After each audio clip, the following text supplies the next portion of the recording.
কত হয়েছে আমার? স্যার 150 টাকা। কিছু বলবেন? হ্যাঁ বলবো।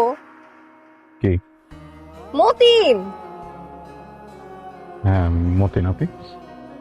তুমি আমাকে চিনতে পারতেছো না? চেনা চেনা লাগতেছে, বাট এক্স্যাক্টলি একটা ঘুষি দিব। আমি লিয়া, তোমার ক্লাসমেট, একসাথে এক্সপেল হইলাম না? প্রিয়া। ওহ, তোমাকে তো চেনাই যাচ্ছে না। পুরো চেঞ্জ তোমার না, চুলে কি কি ছিল, কাপড় চোপড় পুরো বদলাই গেছো। ওয়াও। তোমারও তো আউটলুক পুরাই ডিফারেন্ট, কথাবার্তাও পাল্টে গেছে। তোমাকে কি এখন থেকে ম্যাডাম রাখতে হবে? আমি তো ম্যাডামই। আমি যদি আগে জানতাম আমার ফ্রেন্ড এরকম রুটসের সাথে কানেক্টেড। ম্যাম আসলে আপনাকে দেখেই বোঝা যাচ্ছে যে আপনার মনে অনেক প্রশ্ন। দেখেন, আমি আমার নিজের ব্যবসা নিজের মতো করে করতে পছন্দ করি। এসব পার্টনারশিপে গেলে পরে কেউ কমান দিলে আমি নিতে পারবো না।